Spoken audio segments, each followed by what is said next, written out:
അടച്ച് വാതിക്കൽ എത്തിയിരിക്കുന്നു. ഇതാ നിങ്ങളുടെ ബദൽ IPC വർഷിപ്പ് സെന്ററിന്റെ ആഭിമുഖ്യത്തിൽ അവതരിപ്പിക്കുന്ന the second coming of Jesus. ഒരു ഞായറാഴ്ച രാവിലെ അവരാചാര്യ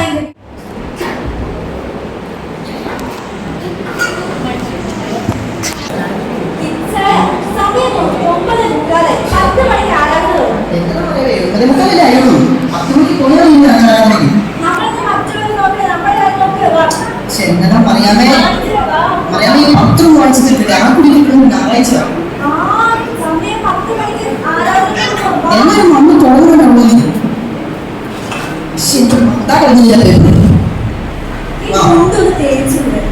എന്താ പ്രശ്നം? ഇതൊക്കെ മതി, ആരാധനയ്ക്ക് മതി, കല്യാണത്തിന്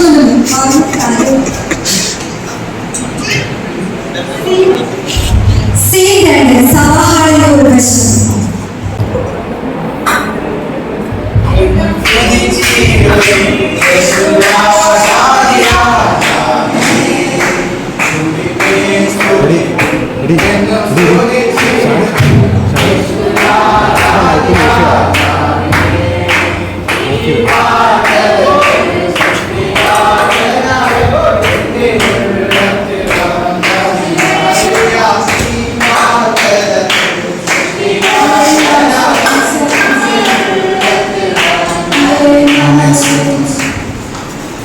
ആകയാൽ നാലും നാഴികയും വഴികളെ കൊണ്ട് നമ്മളുടെ നിൽക്കും.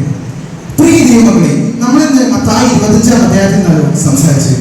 അതിൽ നമുക്ക് 2 ഉപമകളാണ് കാണാൻ സാധിക്കുന്നത്.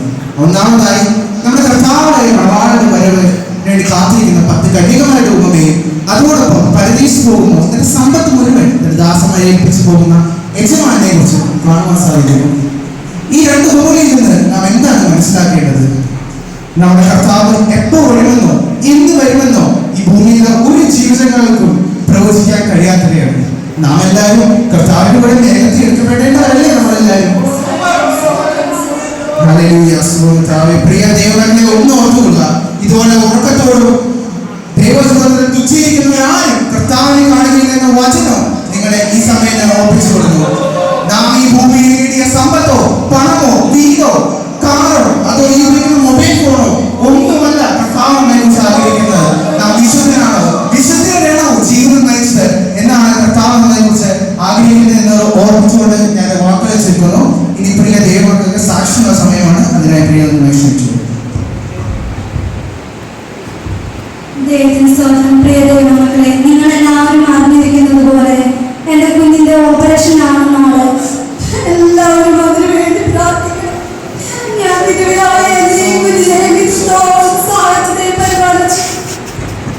നിങ്ങളുടെ പ്രാർത്ഥനയാണ് ഞങ്ങൾ സൂക്ഷിച്ചത്. ഇനി അങ്ങോട്ട് നിങ്ങളുടെ പ്രാർത്ഥനയും സഹകരണവും എല്ലാം എനിക്ക് എന്റെ കുഞ്ഞിനും ആവശ്യമാണ്. പ്രാർത്ഥന ചോദിച്ചുകൊണ്ട് എല്ലാവരും കേട്ടതുപോലെ പ്രിയ ദേശീയമാണ് ഏറെ നാളായി സുഖകാരം ഭാഗത്തിനും ആ കുഞ്ഞിന്റെ നാളെ ഓപ്പറേഷനാണ്. ആ ദൈവഭദ്രനെ ഓർത്ത് എല്ലാവരും ആത്മീകമായും ഭൗതികമായും സഹകരിക്കണമെന്ന് ഈ പുസ്തകത്തിൽ ഓർപ്പിച്ചു കൊടുക്കും. നമുക്ക് എല്ലാവരും എഴുന്നേറ്റ് പാട്ടുകൾ പാടാൻ ഞാൻ സ്വതന്ത്രിക്കുന്നത്.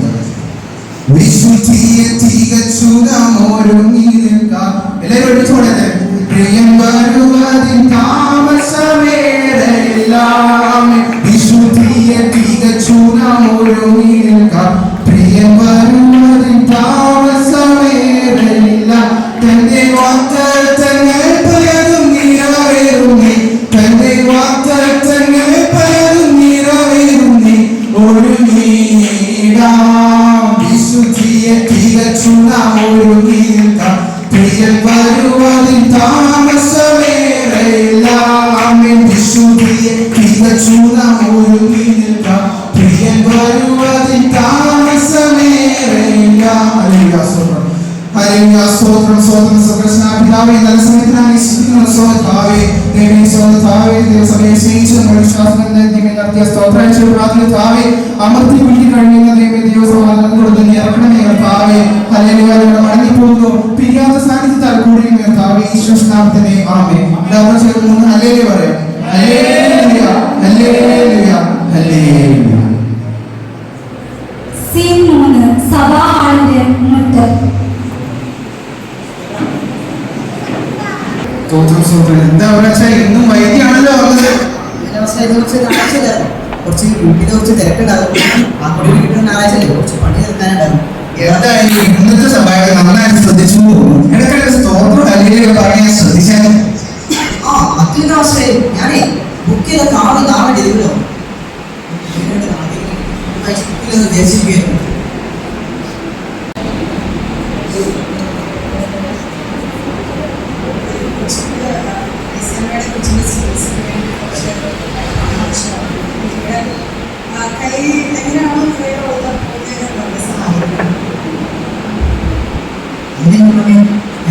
അടുത്ത ആഴ്ചയ്ക്ക് വേണ്ടി മറിയാമ്മ ഓടിച്ചു പിടിക്കാൻ വേണ്ടി കാർ ബുക്ക് ചെയ്തിട്ടുണ്ട്. 17,000 10 ലക്ഷം രൂപ കൊടുക്കണം. കുറച്ച് ടൈറ്റാണ്. എന്നിട്ട് ആ പണം ചെയ്യാതെ 500 കൊടുത്തേക്കാം.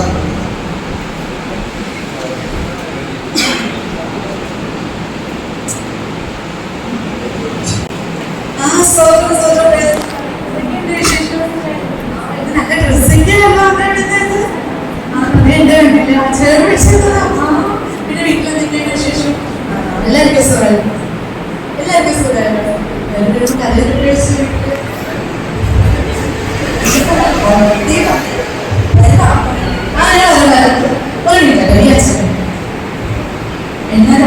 ഒന്ന് സംസാരിക്കാൻ പോലും സമ്മതിക്കില്ല.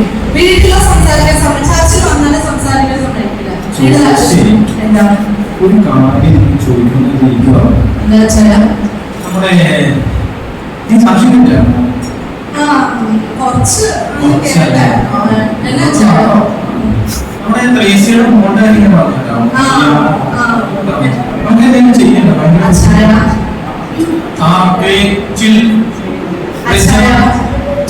അതിന്റെ ആവശ്യമൊന്നുമില്ല. പറയല്ലേ അച്ഛൻ ഞാൻ പറയാൻ കഴിയില്ല. അച്ഛൻ ഞാൻ പറയുന്നത് നമുക്ക് ചെയ്തേ പറ്റൂ.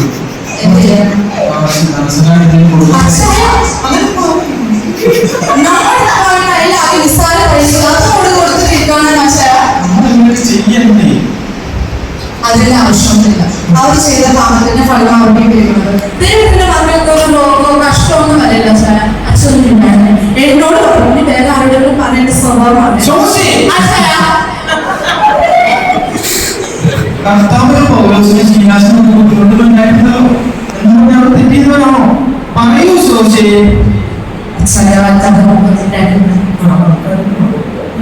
ചെയ്യണം. നമ്മളെന്തെങ്കിലും ചെയ്തിട്ട് മോശമാണ്. മോശമില്ല. അച്ഛനെ ഇത് കഴിഞ്ഞിട്ട് വീട്ടിലേക്ക് അങ്ങനെ നമുക്ക് സംസാരിക്കാം.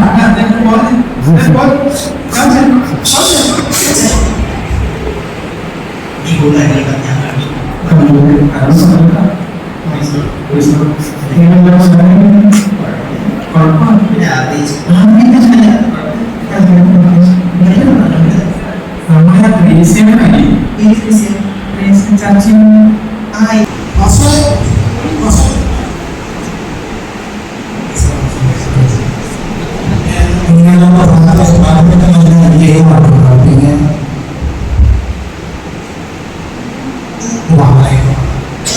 നമ്മുടെ പിള്ളേരുടെ മറ്റേ പരിപാടി ആവശ്യത്തിന് മാറ്റി വെച്ച കാശ് എന്നാലും കാര്യം കേട്ടാൽ ചിലർ വയലിലിരിക്കുന്നു, ചിലർ വിശ്രമിപ്പാൻ പോകുന്നു. പെട്ടെന്ന് ഇടി മുഴങ്ങുന്നത് പോലെ ഒരു ശബ്ദം കേൾക്കുന്നു.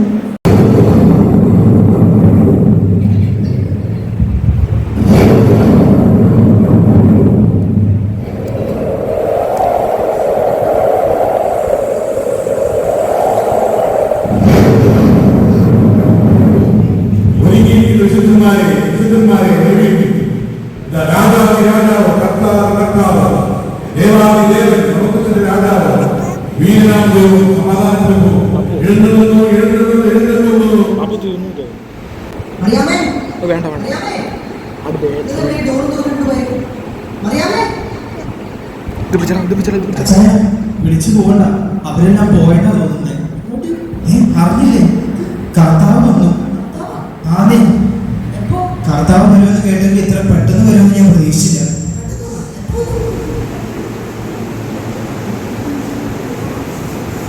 അയ്യോ, നിങ്ങൾ എന്റെ അച്ഛനെ കണ്ടോ?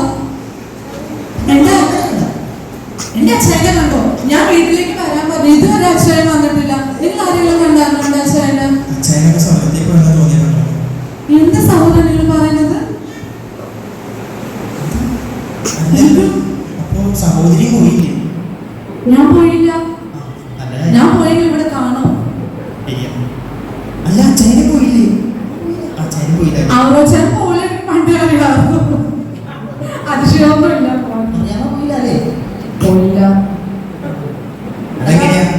അച്ഛനെ എപ്പോഴാ സഭായത്തിന് വരാറ്?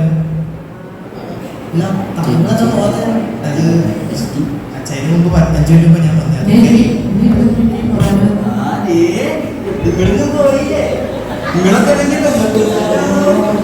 കഴിഞ്ഞ ആഴ്ചയിലെ ഷാപ്പിന്റെ മുമ്പിലാണ് നിങ്ങളുടെ ഗാനമേള.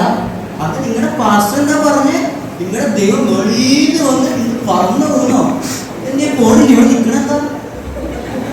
ഞാൻ എന്തായാലും മദ്യപാനായി. ഞാൻ കൂടാതെ എനിക്ക് നല്ലോണം അറിയാം. ഞാൻ കുടിയാണ്, ഞാൻ ഭാഗ്യമാണ്. അതുകൊണ്ട് എനിക്ക് നല്ല ഉറപ്പിലാണ് ഞാൻ പോകില്ലാന്ന്. ആ ഇതേറ്റും ആവട്ടെ, ഞാൻ പോയി രണ്ടെണ്ണം അടിക്കാൻ പോവാ. അച്ചായം കണ്ടോ? ഞാനൊരു കാര്യം ഈ പുള്ളി പോകേണ്ടവരെ വിളിക്കുന്നത് വിളിക്കുകയും ചെയ്യും.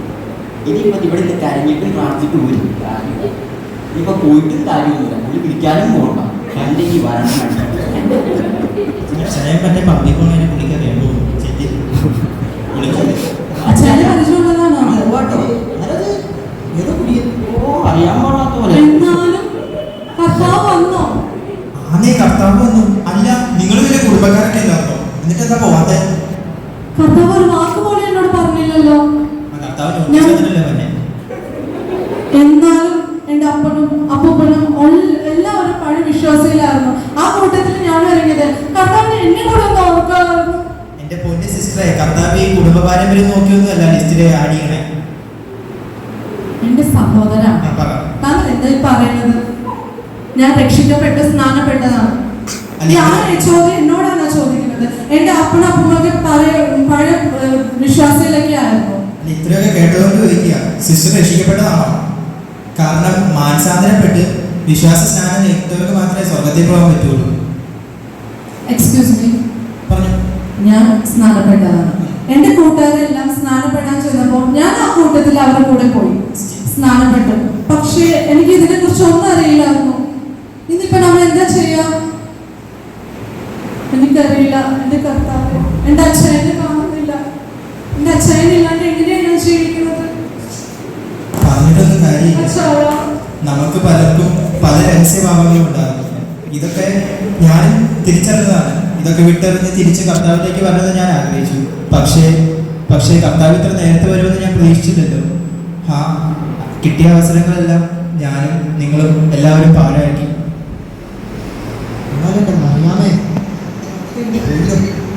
എന്റെ അച്ഛനും ഞാൻ ഇല്ലാണ്ട് അച്ഛനെ എങ്ങനെയാണ് കഴിയണതെന്ന് അറിയില്ലെങ്കിൽ ഇനി നമ്മൾ എന്താ ചെയ്യാ? ഇനി നമ്മൾ വിശുദ്ധിയോടെ നടക്കണം. അല്ലെ സഹോദര? പ്രത്യേക പ്രയോജനമൊന്നുമില്ല. എന്നാലും പ്രിയരെ, കർത്താവ് വരാൻ ഇനി താമസമില്ല. രക്ഷിക്കപ്പെട്ട് വീണ്ടും ജനനം പ്രാപിച്ച് വിശുദ്ധ ജീവിതം നയിക്കുന്നവർക്ക് മാത്രമേ നിത്യതയിൽ എത്തിപ്പെടാൻ സാധിക്കുകയുള്ളൂ. ഈ കഥയിലെ ജോണി സാറിനെ പോലെയും ശോശാമ്മയെ പോലെയും അവറാച്ചായനെ പോലെയും ഒക്കെ കർത്താവിന്റെ വരവിൽ തള്ളപ്പെട്ടു പോയ ശേഷം വാവിട്ട് കരയാൻ ഇടവരാതിരിക്കുവാൻ നിങ്ങൾക്ക് കിട്ടിയ അവസരം തക്കത്തിൽ ഉപയോഗിച്ചുകൊണ്ട് ദൈവത്തിന് വേണ്ടി ജീവിക്കുവാൻ ഇന്ന് തന്നെ തീരുമാനമെടുക്കുക. ഇതോടുകൂടി